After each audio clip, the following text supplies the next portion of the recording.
Hello, everyone, and welcome to this episode of the CAF News. I'm here, as always, with Brice. Brice, how are you doing?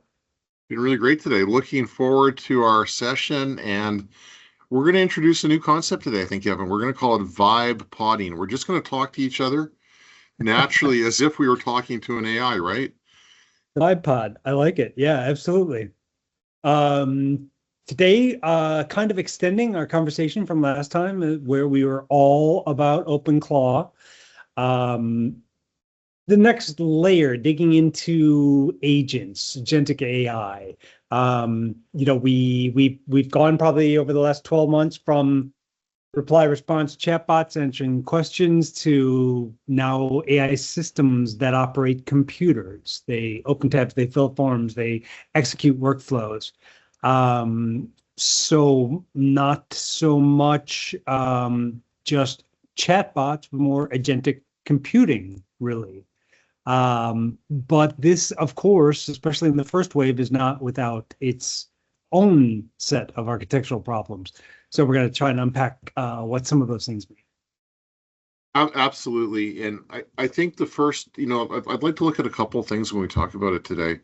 One is, what are the failure modes like? And two, what can we do from a governance point of view to mitigate those, some of these failure modes? And there's three things I'd like to share on that from experience. The first one is, AIs are going to make mistakes that are many times different than people. And they don't have intent like people do, right? So they won't know if it's a bad mistake or a little mistake. And the example that I remember, looking at years ago is this idea of an airplane that has way better overall flight statistics than a human operator. But on a clear day, it seems to crash for no apparent reason, and we can't explain it. Do we let that go forward? Do we say, yes, it provides better overall response? It did better in the storms than the human operator. So I think that's one point. A second point, I think that's really important, outside of the air mode, is, and this comes from work that I did years ago on a system. We were looking at providing chemotherapy advice. And a lot of times, if we looked at the actual system and the advice it provided, and I mean, think about this going in the future now, we could actually have it execute on that advice with a patient, perhaps. Um, I guess for a while we're going to need doctors in the loop, but at some point that probably will change, right? And what we found is that the advice it gave wasn't always correct when we had a panel of oncologists, but a lot of times there was always somebody that saw why it did that. So it wasn't always from a pure sense. There was always somebody that said, yeah, I would do this. So it wasn't necessarily always incorrect. And I think that's because we have, when Agentic makes decisions, they have shades of gray that then get interpreted into crisp action. So let me stop on those 2 points, Kevin. What are your thoughts around that in terms of failure modes?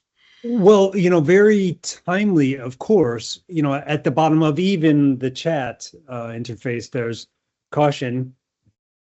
There can be errors. Don't just go straight ahead. And it tells me that when I'm drafting an email.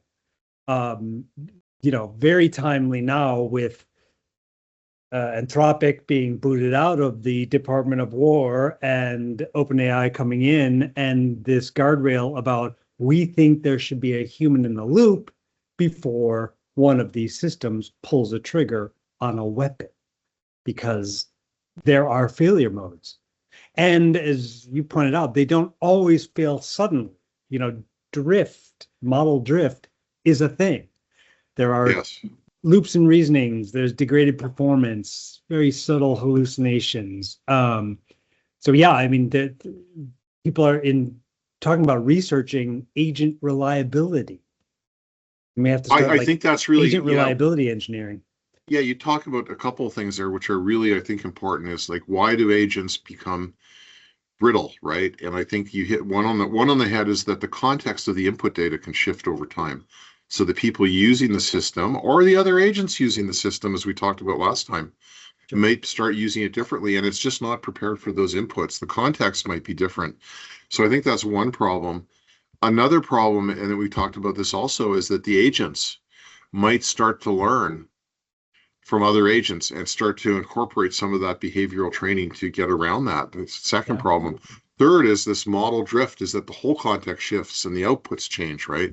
And I think a fourth one is labels. As we go forward, our terminology might actually shift over time in that there's slightly different labels that we should be using over time, and the agents don't pick that up. So we have to watch for that. And I think one of the issues around the governance of these is that it's not a matter of like, oh, we're going to see it when it happens. I think you need to have crisp triggers that recognizes when it shifts the zone, whether they're humans that say, yes, you've shifted from what's acceptable, or using another AI to say, yes, you've drifted outside the guardrails of acceptability. Yeah. Yeah. Yeah. It's interesting. It tends to be something that we kind of take for granted, but I think that in the broader populace is not as well appreciated that, it's computing. Oh, it's a computer.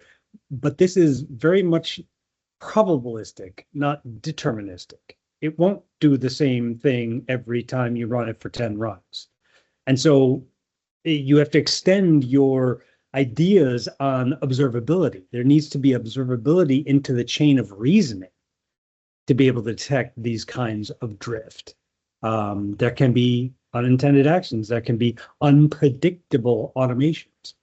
And so, yeah, some kind of sandboxes, permission models, and some way to audit and govern these actions at scale, of course, because these things are going to be executing.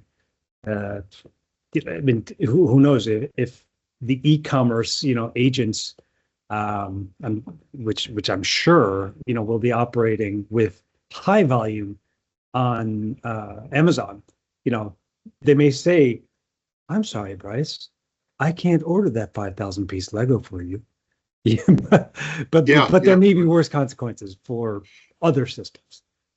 There may be, and I think that some of the question is, what do we do with the agents themselves, right? And I think there's some techniques that we have.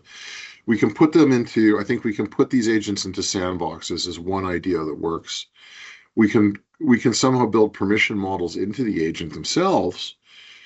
I think after the fact, there's going to be people asking for some level of auditability in the agents that we need to be able to address. And again, this is, even though it may not be a human rationale, I think we need to be able to go back, and there's tools like weights and biases that we can go back to and say, okay, where is this training set that I've taken this data from, and how did it give me that decision, right? And finally, I think there's a governance issue, and I even want to put on, this is something that I talked to a bit, and it was in my book on digital momentum, is this idea that we may even want to be able to have a separation of concerns here, right? So you have systems of, engagement, you have systems of intelligence, but we may want to have a system of action that actually separates governance and puts guardrails that specifically enforces action guardrails so it doesn't get in trouble. So I think we've got all these things going forward in terms of good architecture. I know there's also a great book out on agentic governance by Jesper Logren that I recommend anybody that's interested. Right, he did a wonderful piece on that I'd recommend anybody look. He actually did a couple of books on the series on this. I think he's really getting into that. I think it's going to be much more important as we go forward. And I think finally, what we're going to really need to look at is the idea of digital twins and being able to use that as an ethical guardrail. Like, how would that twin respond in this, especially if you have a platform ecosystem? Mm-hmm. Yeah. I've seen that as an interesting approach to just check correctness. It's a common approach from high performance computing. Just have two execution paths and compare their results.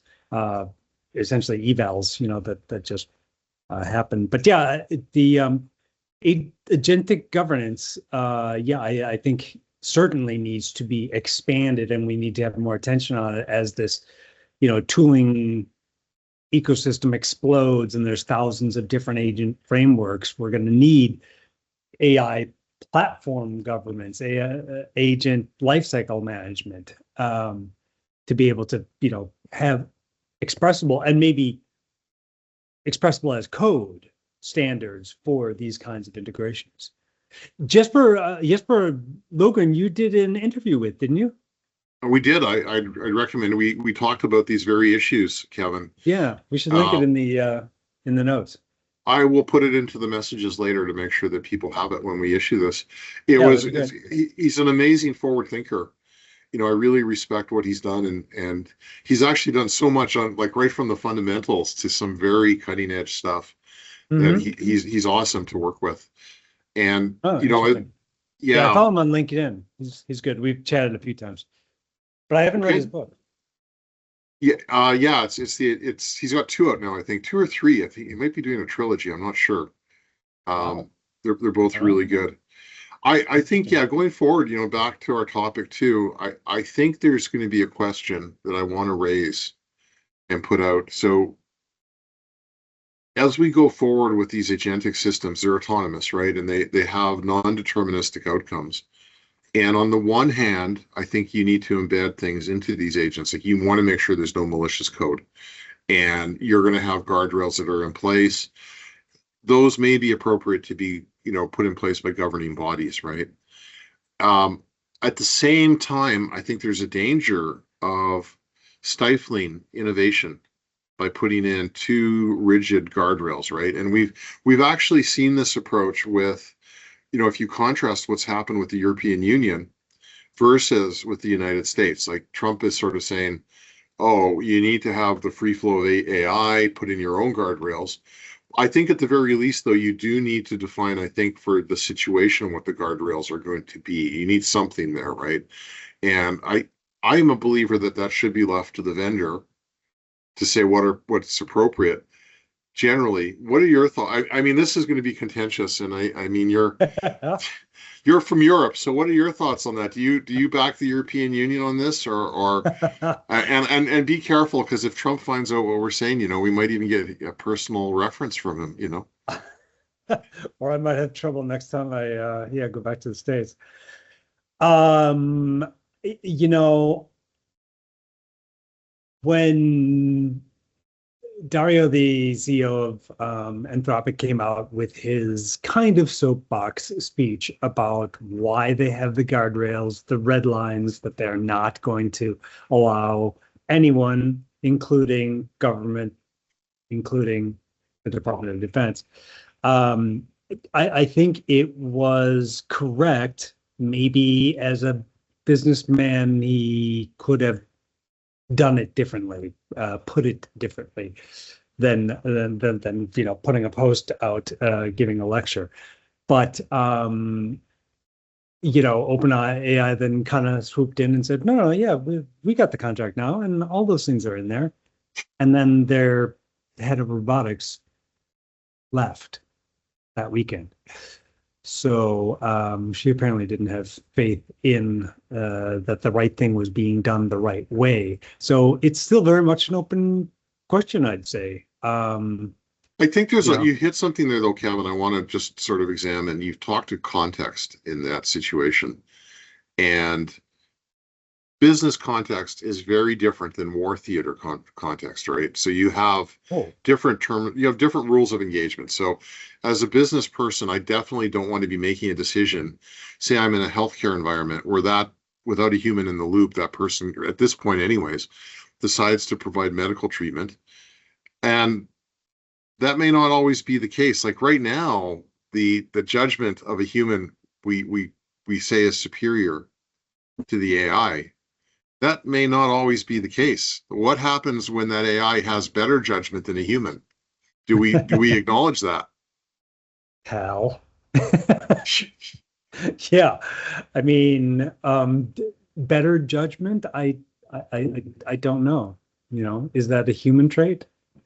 Is that reserved for Well, I don't the know. apex I mean, I'm primate? going to challenge that. Like I was, had a discussion with a friend who was suggesting that the AIs aren't going to be creative and innovative, and yet the first area we're looking at them displace in terms of human labor is exactly that. It's the creatives, it's the artists are being displaced by AI.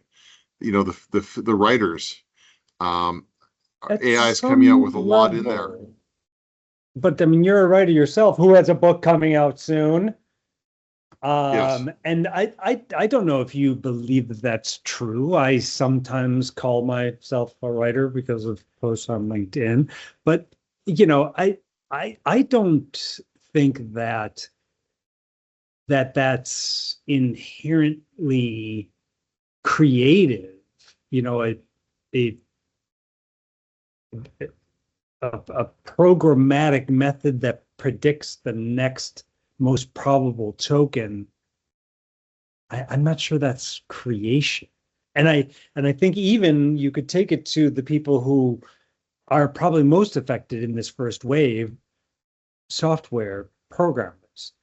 Structured programming languages, it turns out, has been very, very low-hanging fruit for large language models, with the number of commits from Claude Code going into GitHub just rising every day. I think we're already, is it at like the 20% level or something? Do we put something really special to what we do when we say we've come up with something creative, when you brought up a great point. Oh, it's only, when you look at a large language model, it's only adjacent tokens that are being, like, the probability of another token based on the previous set, as we build out that sequence, is being evaluated. But I would look at it the other way and argue, guess what? In our brain, our neurons capture that tokenization also in some extent. And it's only adjacent neurons that give us creativity. So is it something that maybe isn't as, maybe the things we do that are valuable aren't the creative things that we value so much?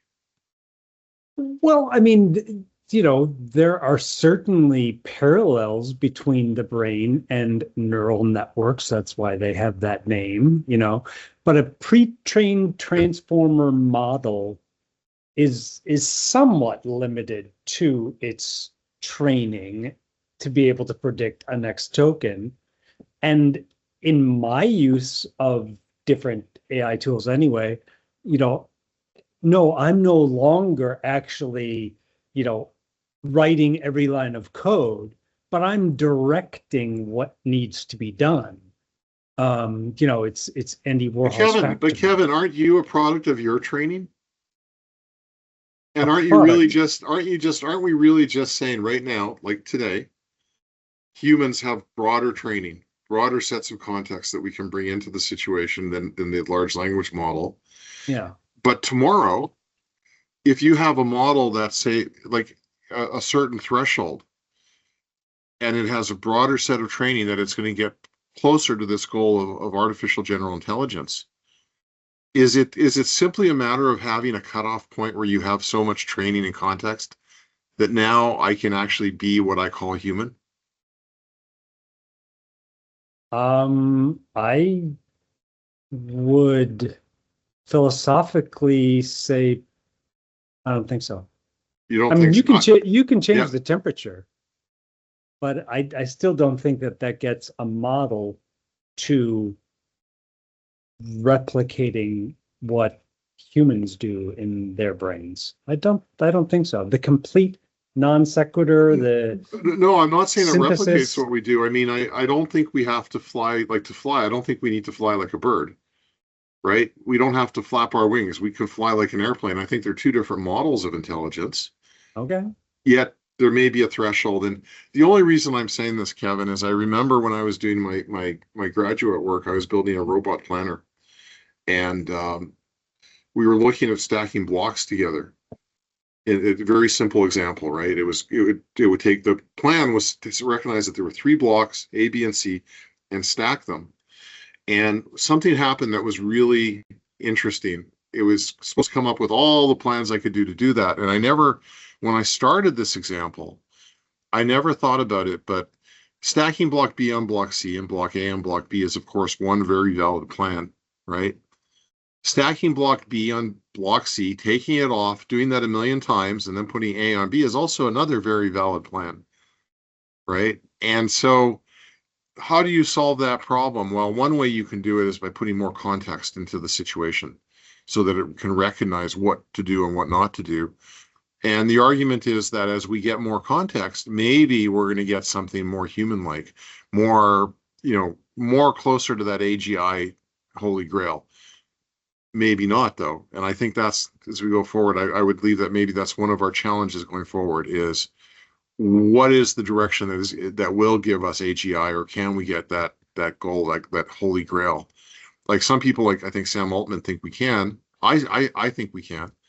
What I'm hearing you say that no, we need something fundamentally different, right? And there was actually a post by Wolfson Lee on that. He identifies, I think, a few things that we need to get to this idea of AGI. Which is? And I don't know because I can't remember the article. So I will also try to find that and post it. He was talking about, I'll post that in the messages. And you know what, if we would encourage people join in the conversation, we'd like to get more input and maybe let's prime it in the messaging. We'll put this stuff in. But I think there's two very different philosophical arguments, right? One is, and this also happened with the computer. So when I was doing my studies, I would go away and the computer was very slow in those days. It was in the 90s. It was on a PC. And so I had to let it run for literally a day to see what was happening and then go back. Now that takes like a fraction of a second, right? And so the other argument I have, is there a need for a certain level of intelligent infrastructure before we can model these things? Is there a threshold before we can actually model intelligence? And I would argue that yes, like we could not have done the large language models 20 years ago. Now we can. And maybe what we need for AGI too, it may be a more powerful computer, but it may only be 5-10 years away. Or it may not be. Oh yeah, I mean the time will very likely compress, but you know, a lot of it maybe lies in the definition of artificial general intelligence. I mean, if it's strictly cognitive tasks, then maybe that, by definition, precludes creative tasks. I don't know. Maybe it doesn't. Kevin, you have a very different opinion. I've got to go talk to my ChatGPT psychoanalyst now to deal with it. That's a good idea. Yeah. Great session today, Kevin. Thank you. Likewise. Yeah. Thanks. Cheers. Thank you, everybody. Thanks for tuning in. We'll see you again next week.